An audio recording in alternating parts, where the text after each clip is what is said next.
Abby with Life Exec, and thank you, Cecil, for joining us from Arizona via Zoom. This is our very first People Helping People video series.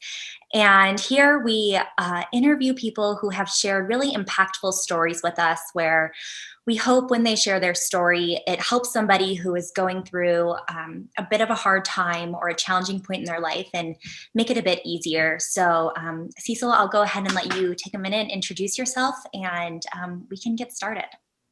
Well, my name is Cecil Allen. I live in Goodyear, just outside of Phoenix, Arizona. My wife and I had to deal with a tragedy last fall that no parent ever wants to deal with.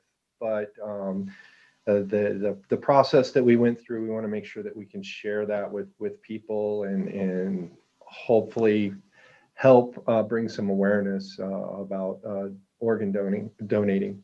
Mm-hmm. And so I was just, I like to share the story. I want to tell people about it and let people know what a positive thing it can be. And then hopefully it'll help more and more people just by sharing the story. So, yeah. So on September 25th of 2020, I got a phone call at about 1 o'clock in the morning, and it was the hospital, and let me know that Jared, my 20-year-old son, had been involved in an accident. And because of COVID and everything else, all the rules are different now for hospitals and everything like that. And that's all they basically said, is that he'd been into an accident, and that there was no need for me to come to the hospital because they wouldn't let me in, but to stand by for more information. And so about 20 minutes later, I got another phone call from the hospital that said that he had brain trauma due to the car accident, and that I should come down to the hospital as soon as I could get there. Once we got there, they said that the trauma surgeons had already been there and analyzed his situation, and there wasn't anything that they could do at this time except wait and see if the swelling in his brain would come down. We didn't realize it at the time, but the damage had pretty much been done at that point. So it was about 4 or 5 hours later. My wife and I are together there with Jared in the hospital room, and he's on machines, on a ventilator machine, not breathing on his own, everything. And the doctor informed us that he was basically brain dead at that point. Too much damage had happened to his brain, and it was just so surreal. You looked at his body, and it really didn't look like he had been through any trauma at all. He basically had gotten brain damage to that point that it was unrecoverable. The doctors then talked to us about leaving him on the machines or what that would do, and it was not something that any of us wanted, and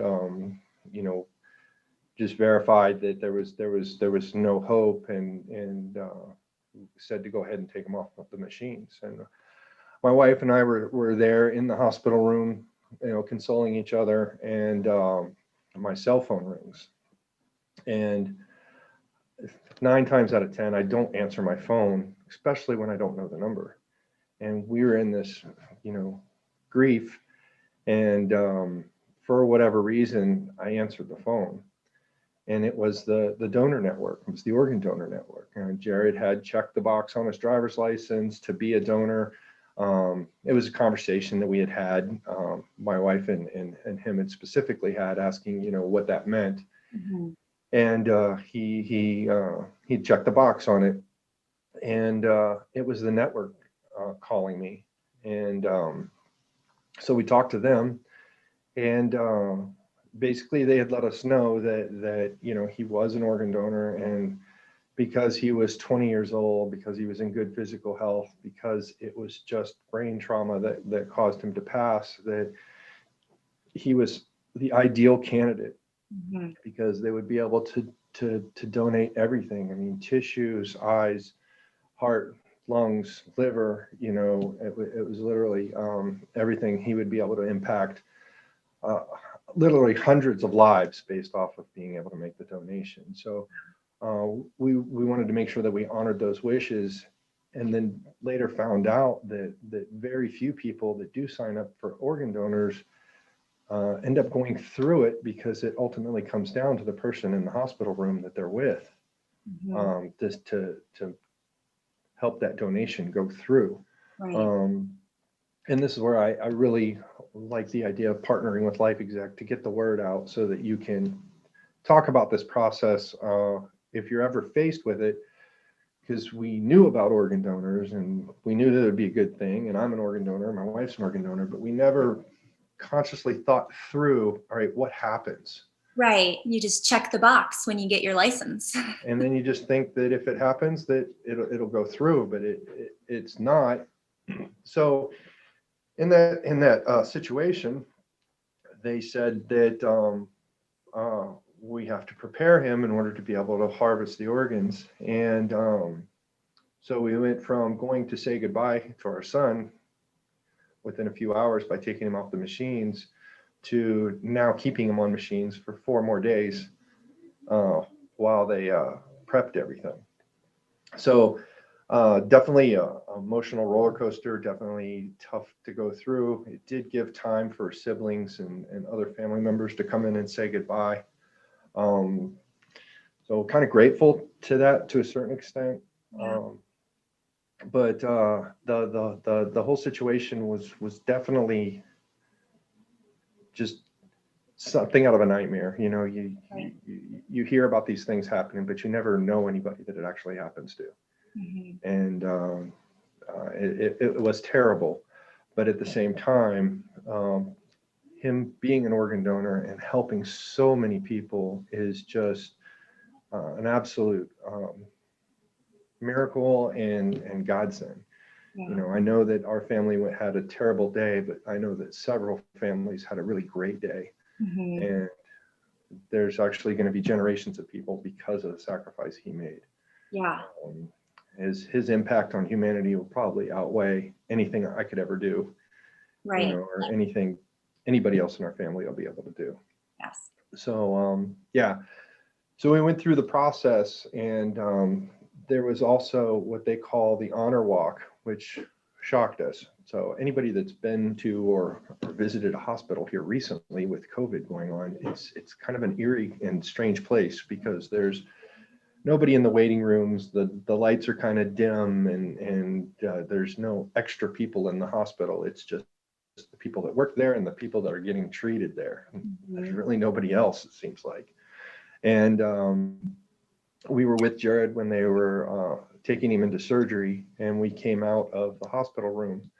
And the minute we came out the hospital room, the hospital staff had lined the walls all the way from his room to the entrance to the surgery room. And if you can just imagine, doctors and nurses and the people that are there paying their respects to him, and to kind of help comfort the family as we walked through there, was just the most amazing thing. It was something that was just amazing to me. I had no idea that it was going to happen. Walked out and we saw all these people I couldn't everywhere. imagine. So, but I really hope that we can share, the experience, and help people understand that it's a very difficult phone call and conversation to have right when you lose somebody, but it makes the organ donor network, what it is, to be able to actually donate those organs, and to respect people's wishes to go ahead and do that, to make those donations, to help other people live long and fruitful lives, and Mhm. impact generation after generation because of one sacrifice, or a moment of discomfort because of having that conversation. Right. And I think you had mentioned before, do you get like any updates when, anything? Yeah, we have gotten a few, but we are we should be getting some more soon, but from what we understand, a 40-year-old man here in Arizona received his liver. Kidneys went out to somebody here in Arizona. I think his retinas went to California.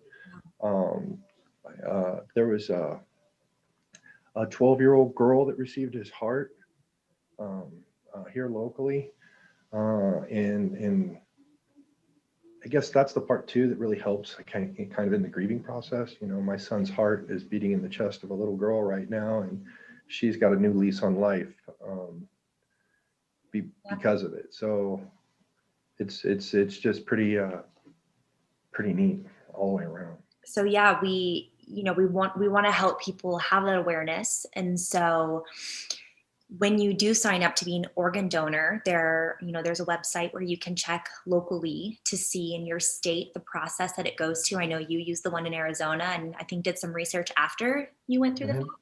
Mm-hmm.